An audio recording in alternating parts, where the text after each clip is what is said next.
Assalamualaikum warahmatullahi wabarakatuh. Alhamdulillahilladzi an'ama alaina bi ni'matil imani wal islam. Wassalatu wassalam ala habibina wa syafi'ina Muhammad sallallahu alaihi wasallam wa ala alihi wa ashabihi wa man tabi'ahu wa alaina ma'ahum birahmatika ya arhamar rahimin, amma ba'du.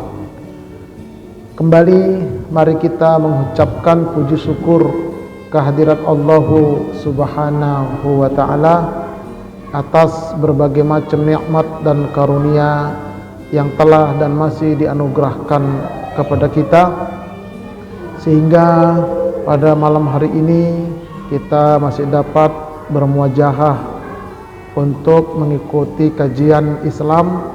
Dan insya Allah malam hari ini pengajian kita tawakufan, istirahat untuk sementara menyambut datangnya bulan Ramadan 1446 Hijriah, dan semoga nanti bisa kita lanjutkan setelah Ramadan, yakni di bulan Syawal. Salawat dan salam semoga pula Allah sampaikan keharibaan Nabi kita Muhammad sallallahu alaihi wasallam.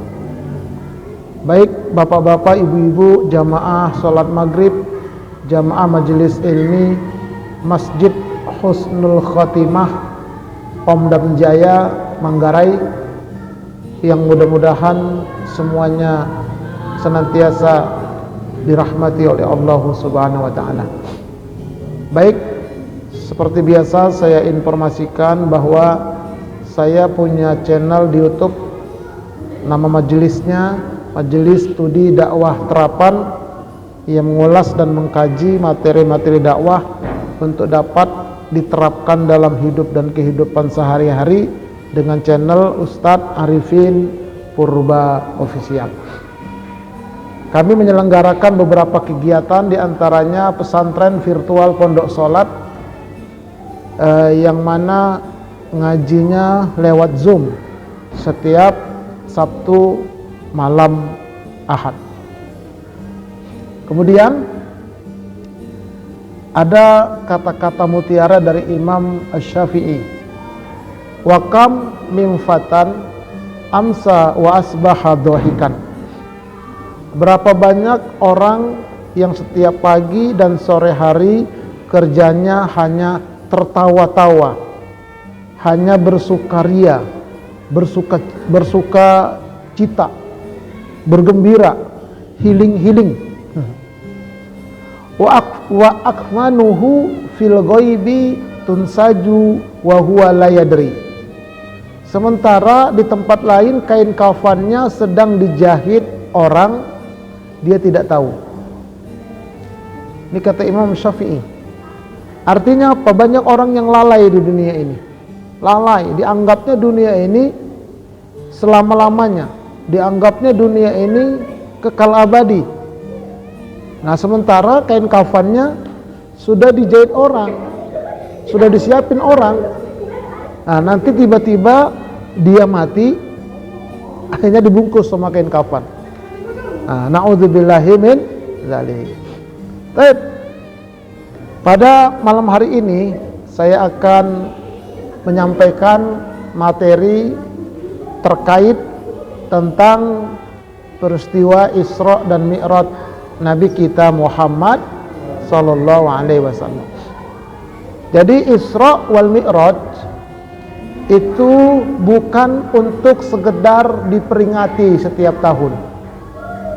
Ya, memperingati Isra Mi'raj, bukan sekedar itu. Nah, akan tetapi harus selalu diingatkan kepada umat agar bermanfaat bagi orang-orang beriman. Makanya judulnya selalu dibikin itu tablik akbar, mengingatkan kembali peristiwa Isra Mi'raj Nabi kita Muhammad sallallahu alaihi wasallam sekaligus. Nah, itu nanti sekaligus ya kita bisa bermanfaat. Sebab Allah berfirman, A'udzubillahi minasyaitonirrajim.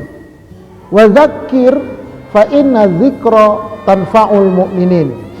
Dan selalulah kalian mengingatkan, karena sesungguhnya mengingatkan itu sangat bermanfaat bagi orang-orang beriman. Surah Az-Zariyat ayat 55. Nah, jadi selalu kita mengingatkan. Mengingatkan apa? Mengingatkan kembali tentang Isra Mi'raj, mengingatkan kembali tentang lahirnya Nabi kita Muhammad SAW, mengingatkan kembali tentang peristiwa nuzul Quran. Ya, jadi selalu kita ingatkan, bukan merayakan tapi mengingatkan, supaya umat, atau lebih pentingnya lagi itu anak-anak kita, kalau nggak diingatkan seperti ini, nah nanti anak-anak kita nggak kenal apa itu Isra Mi'raj. Nah, jadilah pentingnya ya, kita mengingatkan kembali tentang peristiwa Isra dan Mi'raj Nabi kita Muhammad sallallahu alaihi wasallam. Nah, kemudian mengingatkan di sini adalah untuk mengambil hikmah dari peristiwa Isra Mi'raj tersebut. Karena banyak hikmah yang bisa kita petik dari peristiwa Isra wal Mi'raj.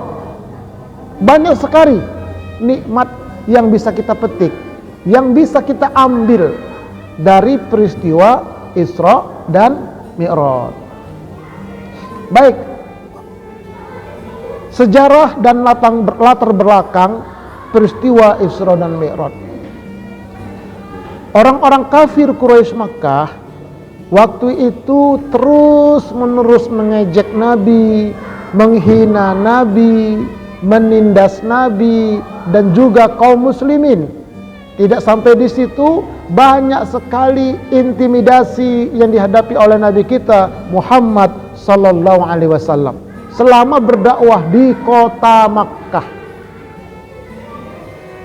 Dan sebagai puncaknya adalah ketika meninggal dunia, pertama, paman terkasih beliau yang bernama Abu Thalib. Jadi Abu Thalib ini adalah paman Nabi yang sangat melindungi dakwah Nabi meskipun dia tidak memeluk Islam. Ya. Abu Thalib ini meninggal pada tanggal 27 Rajab tahun 10 kenabian.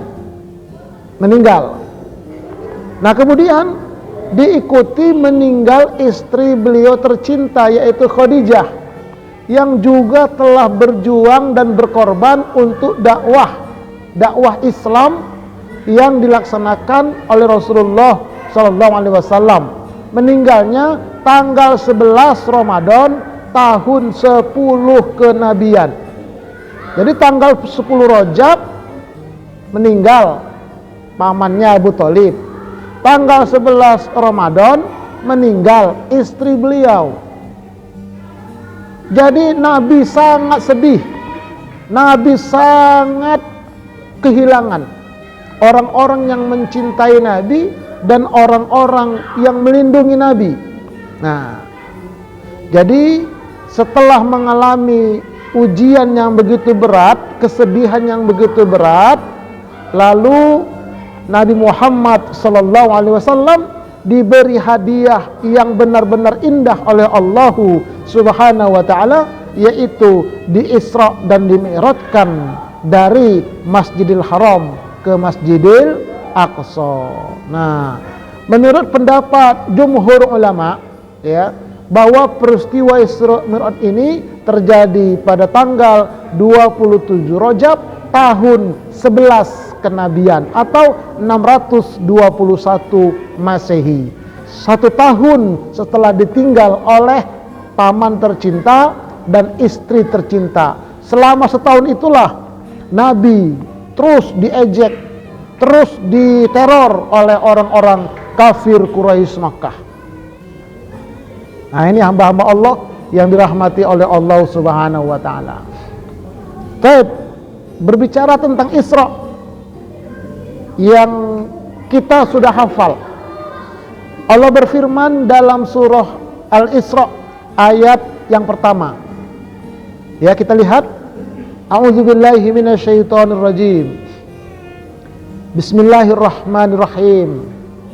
Subhanalladzi asra bi'abdihi lailam minal masjidil harami ilal masjidil aqsa alladzi barakna haulahu linuriyahu min ayatina innahu huwas samiul basir. Jadi kita lihat ayat ini Allah awali dengan kalimat subhana. Subhana itu artinya maha suci. Banyak kisah dalam Al-Quran, tapi Allah tidak awali dengan subhanallah, dengan subhana ketika menceritakan peristiwa tersebut. Misalnya, Allah menciptakan Nabi Adam alaihissalam, tidak punya bapak, tidak punya ibu, itu tidak pakai subhana. Allah menceritakan Nabi Ibrahim alaihissalam yang selamat dari amukan api yang dibuat oleh Raja Namrud, tidak pakai subhana.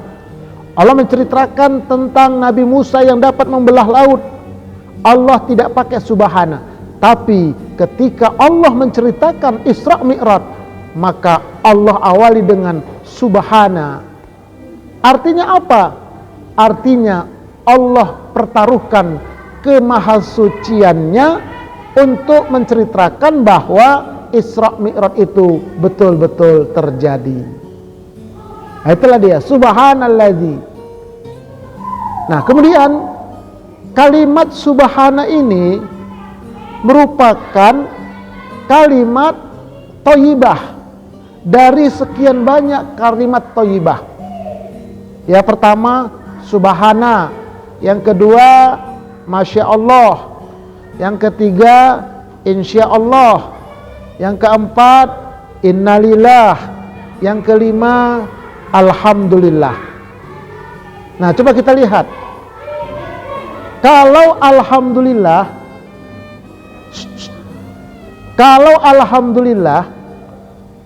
itu diucapkan ketika kita mendapat nikmat. Kalau kita dapat nikmat, kita ucapkan alhamdulillah. Itu alhamdulillah termasuk kalimat thayyibah, kalimat-kalimat yang baik. Kemudian kalau inna lillahi wa inna ilaihi raji'un, itu kita ucapkan kapan? Ketika kita mendapat musibah. Bagus. Nah, kalau insya Allah, itu kita ucapkan kapan? Ketika kita berjanji. Nah, di sini ada catatan ini, coba perhatikan. Insya Allah ini ada dua macam. Yang pertama, insya Allah orang beriman. Yang kedua, insya Allah orang munafik. Hati-hati kita. Jangan kita insya Allah, ternyata insya Allahnya orang munafik. Contohnya bagaimana Ustadz? Nih, perhatikan. Misalnya ada orang bilang, Pak, Bu, besok datang ya. Oh, insya Allah saya datang. Ternyata besok dia nggak datang. Besoknya ditanya, kok kemarin nggak datang, Bu? Apa jawab si ibu? Ya, saya kan sudah insya Allah. Itu munafik itu namanya. Jadi dia insya Allah sengaja untuk nggak datang. Kalau bilang nggak datang, nggak enak. Udahlah, basa-basi aja, insya Allah. Itu munafik, nggak boleh. Banyak juga ustadz munafik. Udah dijanjikan datang dia ceramah, ternyata diundang lebih gede lagi amplopnya, ditinggalkan yang kecil, dia pergi yang besar. Ustadz munafik banyak. Makanya kalau berjanji begini Bapak Ibu, besok datang ya, ntar dulu saya lihat dulu jadwal. Wah, saya nggak bisa, terus terang saya nggak bisa datang karena ada barengan. Udah gitu aja, katakan di depan saya nggak bisa datang. Nggak usah pakai basa-basi insya Allah, nggak boleh. Tapi besok datangnya sebentar. Oh boleh, saya datang. Kenapa? Kebetulan saya kosong. Jadi kalau kita misalnya, kalau Ustadz Purba mengatakan insya Allah, saya yakin. Kenapa? Dia pasti datang. Kecuali kalau ada halangan yang betul-betul berat. Entah amit-amit ya, ada kecelakaan di jalanan, sehingga saya terjebak macet umpamanya. Begitu. Ya, jadi itulah insya Allah itu. Insya Allah itu mestinya insya Allah orang beriman. Artinya apa? Wajib datang. Tidak boleh basa-basi. Nah ini ya, ini. Nah tinggal dua sekarang. Masya Allah dan Subhanallah. Masya Allah dan Subhanallah. Ini kadang-kadang berbolak-balik Bapak Ibu. Saya pengen tanya dulu Bapak-Bapak dulu. Kalau Masya Allah itu diucapkan untuk apalah itu Pak? Untuk apa? Memuji seseorang. Masya Allah gitu ya. Alhamdulillah. Nah oke. Kalau ibu-ibu, apalah kira-kira Bu Masya Allah itu Bu? Nah gitulah ya kira-kira ya. Walaupun saya nggak dengar ya. Nah kemudian kalau Subhanallah, untuk apa itu? Keagungan Allah. Nah jadi begini rumusnya, perhatikan. Banyak kadang-kadang di sini berbolak-balik orang. Kalau Masya Allah itu diucapkan apabila kita melihat sesuatu yang sangat bagus atau yang sangat buruk. Nah itu, paling bagus, paling buruk itu ucapannya Masya Allah. Misalnya kita melihat pemandangan, indah banget ini pemandangan, Masya Allah, begitu. Indah banget pemandangannya ya. Gunungnya biru, kemudian sawahnya itu padinya menguning, Masya Allah. Sebaliknya kalau kita melihat ada anak bandel banget, nah itu juga Masya Allah, tong bandel banget sih kamu, nah, itu Masya Allah, cuman tekanannya beda ya, itu Masya Allah juga. Atau kita melihat orang ada langit di pagar, langit ya, bukan laut. Kalau laut mah biasa, ini langit di pagar. Maka kita bilang Masya Allah. Udah keterlaluan itu manusia. Nah begitu kira-kira. Jadi kalau Masya Allah sesuatu yang paling bagus atau sesuatu yang paling buruk. Nah kalau Subhanallah itu apabila kita menyaksikan sesuatu yang tidak masuk akal.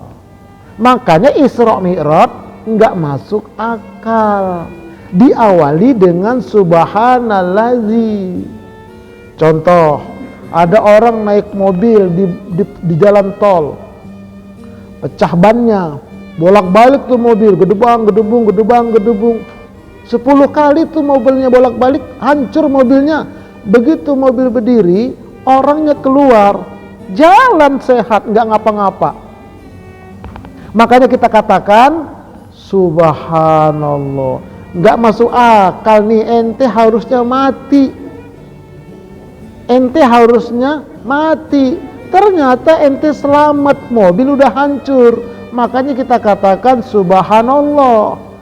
Bukan Masya Allah, tapi Subhanallah. Itulah dia yang nggak masuk akal. Atau contohnya kita lihat pohon kelapa. Nih, perhatikan deh. Ada pohon kelapa tinggi. Ada buah kelapa di atas. Ada sabutnya. Ada batoknya. Ada isi kelapanya. Ada air kelapanya. Kan nggak masuk akal. Dari mana lah itu air naik ke atas ke buah kelapa itu, padahal nggak ada selang di pohonnya. Kok bisa naik itu air? Manis pula.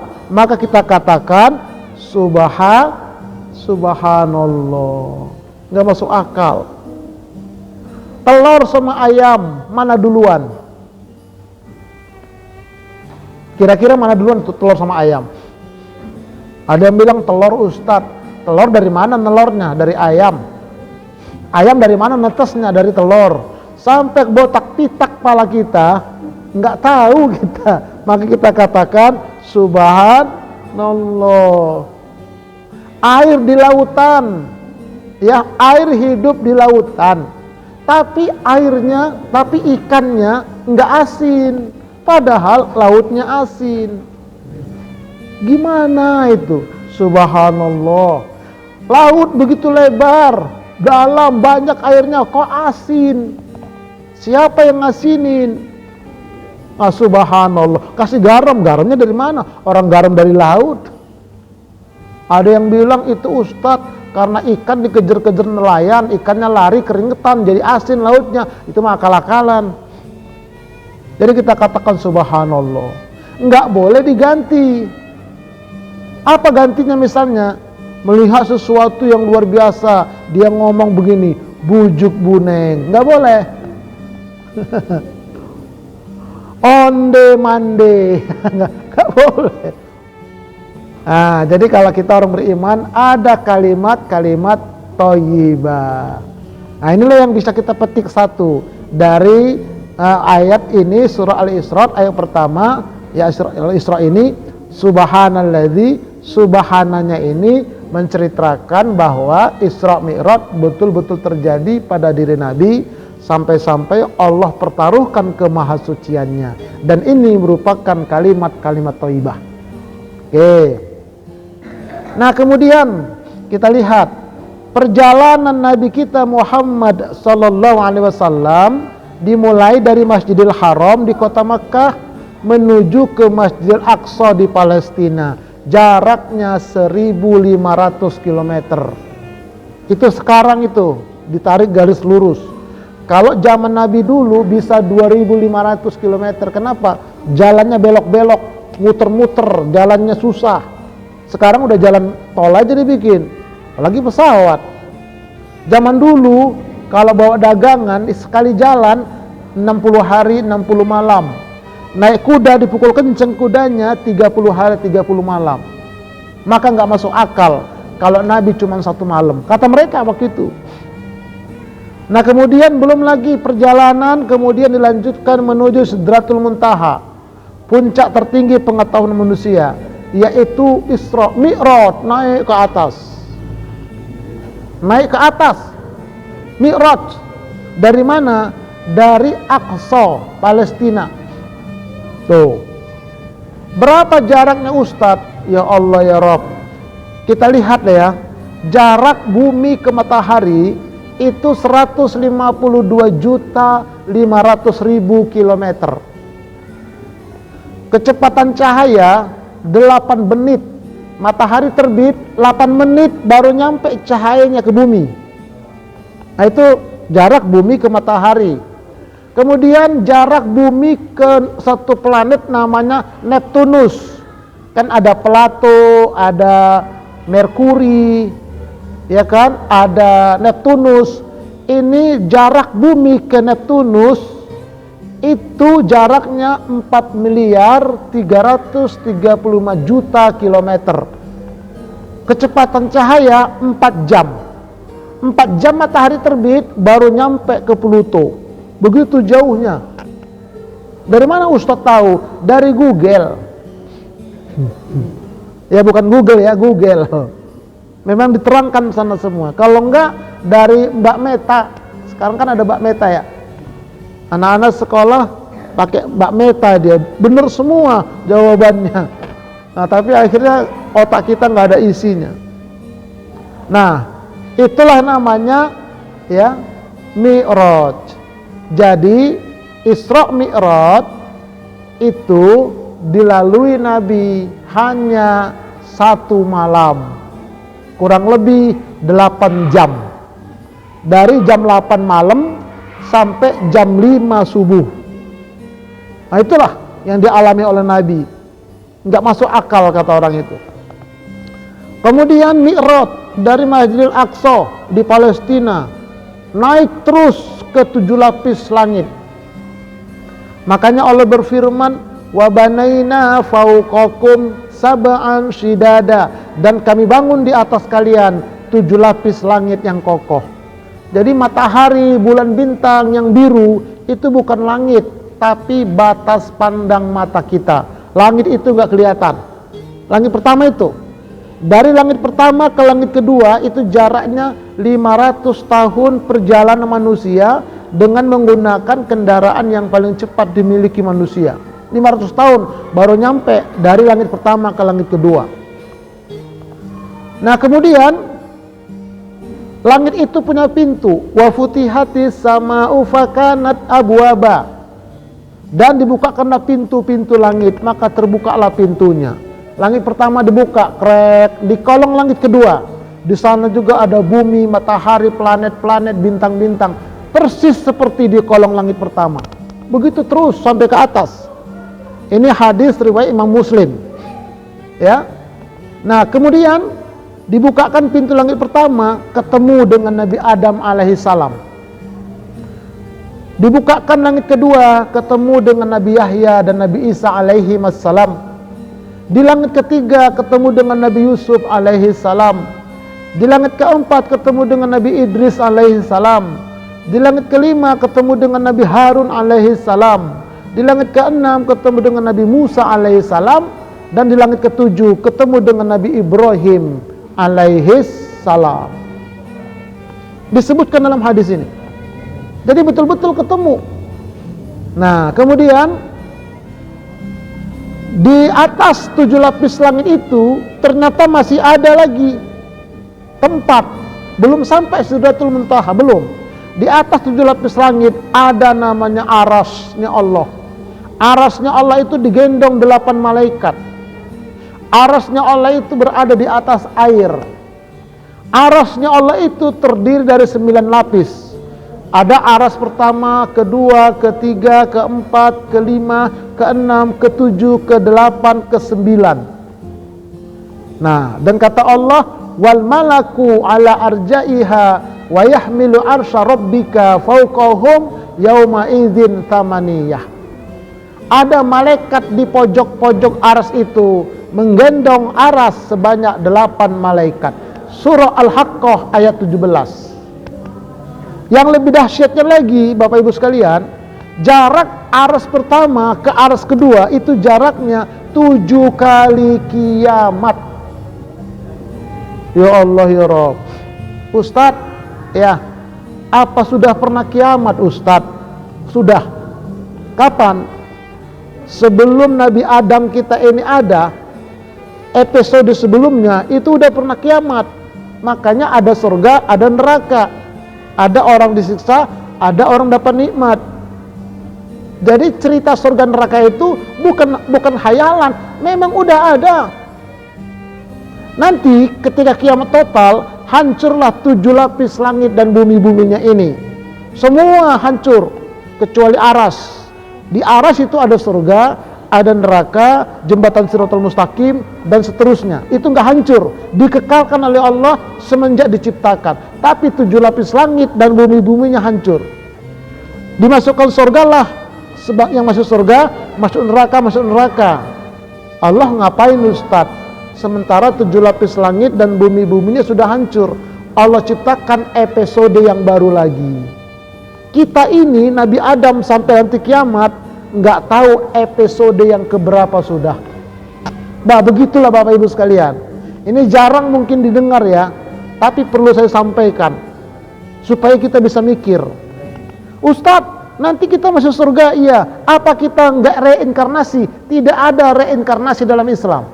Yang masuk surga kekal selamanya, yang masuk neraka kekal selamanya, ada yang mampir sebentar. Begitulah kehidupan ini.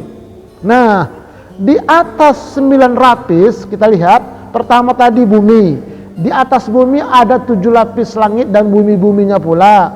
Di atas 7 lapis langit itu ada 9 lapis aras. Nah, di atas 9 lapis aras itulah satu tempat namanya Sidratul Muntaha. Tempat paling ujung. Sidrah tempat, Muntaha paling ujung. Kata malaikat Jibril, silakan Rasulullah, engkaulah masuk, aku nggak bisa masuk, nggak dapat izin. Kalau aku masuk maka aku hangus terbakar. Nah, makanya Allah berfirman dalam surah An-Nazi'at, wasabihati sabha fasabiqati sabqa, demi malaikat-malaikat yang turun dari atas dengan cepat dan malaikat-malaikat yang mendahului ya dengan cepat lagi. Jadi ada malaikat naik turun cepat, tiap hari ini naik turun ke atas. Ada yang membawa orang sakratul maut, bawa ke atas, turun lagi, bawa ke atas, turun lagi. Cepat nih, tiap hari. Kita nggak ngelihat. Luar biasa. Makanya kita selalu mengucapkan kalimat takbir. Yaitu kalimat takbir adalah Allahu Akbar. Artinya Allah. Oh bukan. Kalau Allah Maha Besar, nggak usah saya tanya. Anak TK pun tahu. Perhatikan ini. Allahu Akbar artinya Allah itu unlimited. Apa itu unlimited? Tidak terbatas. Itu yang betul. Kita ke takbir. Allahu Akbar. Terbayang kita. Allah nggak terbatas. Apanya? Kekuasaannya, anugerahnya, kasih sayangnya. Tak terbatas, tak terhingga. Itulah Allah. Begitu baru mantap kita. Nah, ini maka Allah tunjukkan sebagian daripada tanda-tanda kekuasaan Allah. Baik, nah naik ke Sidratul Muntaha, ini dalilnya surah An-Najm. Dan sesungguhnya Muhammad telah melihat Jibril itu dalam rupanya yang asli pada waktu yang lain, yaitu di Sidratul Muntaha. Di dekatnya ada surga tempat tinggal. Muhammad melihat Jibril ketika itu di Sidratul Muntaha diliputi oleh sesuatu yang meliputinya. Penglihatan Muhammad tidak berpaling daripada yang dilihatnya itu dan tidak pula melampauinya. Sesungguhnya dia telah melihat sebagian tanda-tanda kekuasaan Tuhannya yang paling besar. Jadi malaikat Jibril menampakkan wujud aslinya nggak bisa dipandang oleh Rasulullah. Kenapa? Besarnya. Allah lebih maha. Itu maknanya.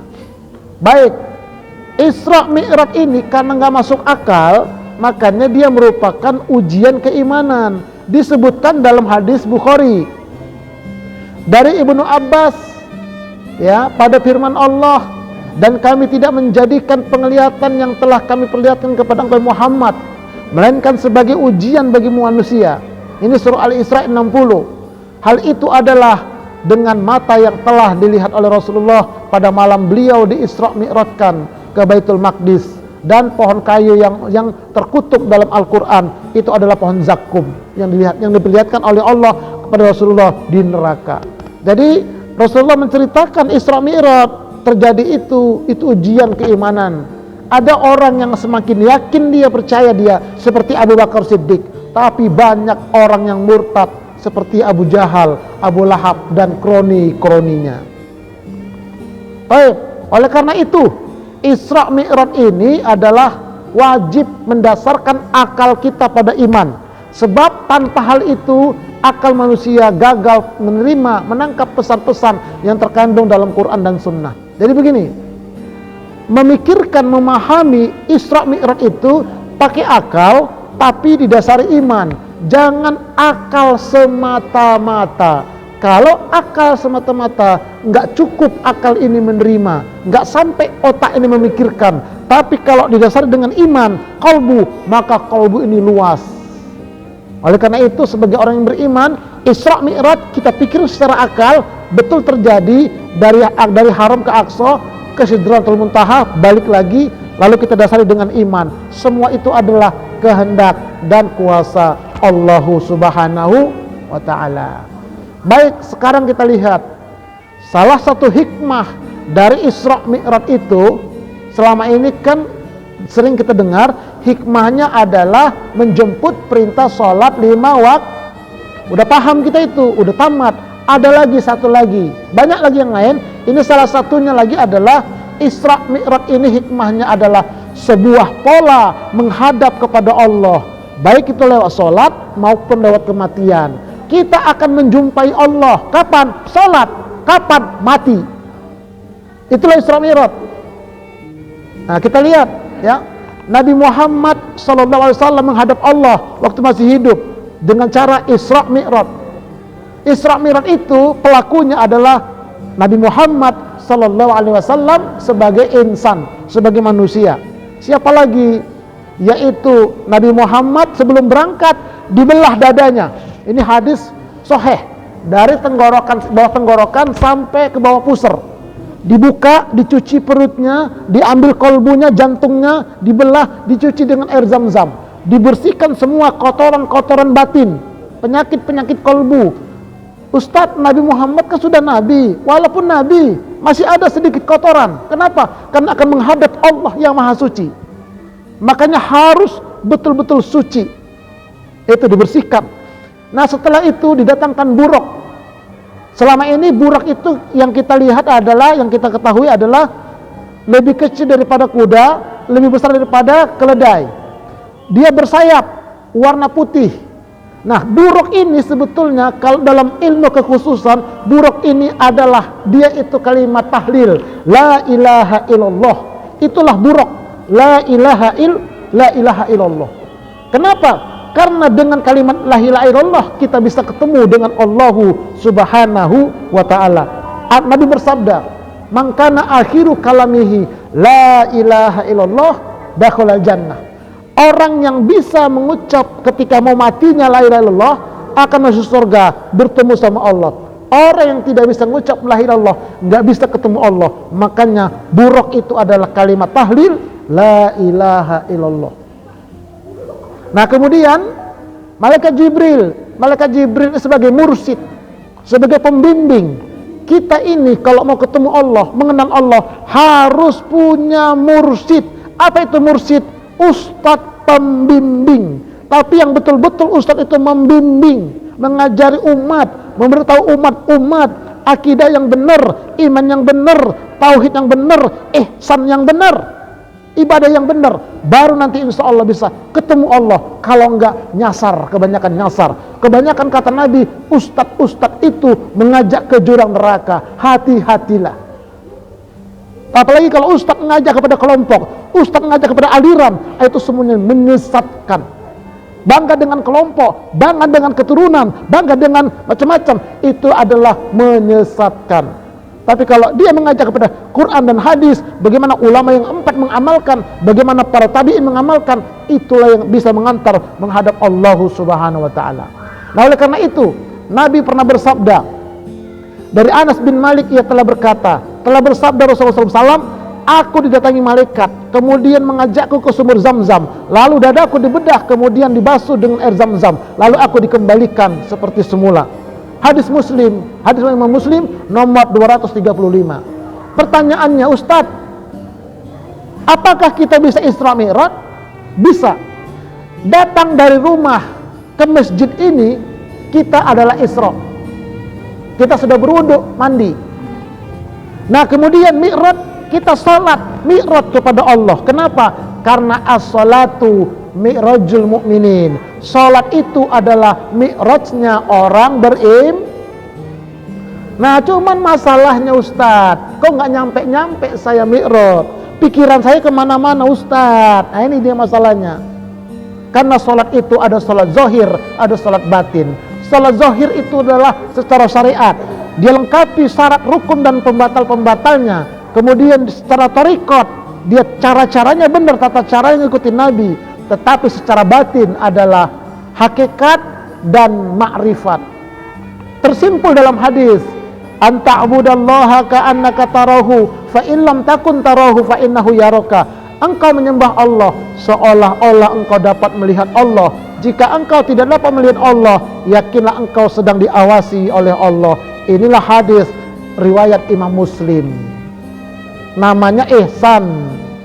Kenapa kita belum bisa khusyuk, hudur kepada Allah ketika sholat, belum bisa mi'raj? Kenapa?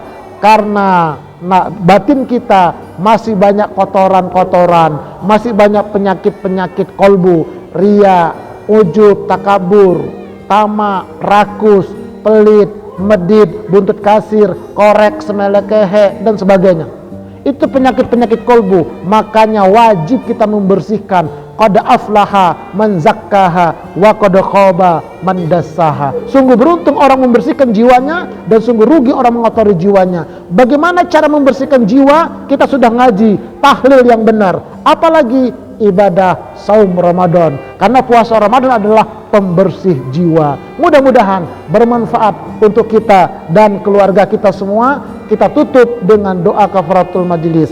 Subhanakallahumma wa bihamdika asyhadu an la ilaha illa anta astaghfiruka wa atubu ilaik. Kurang lebihnya mohon maaf. Insyaallah sampai ketemu lagi nanti ba'da Ramadan. Assalamualaikum warahmatullahi wabarakatuh.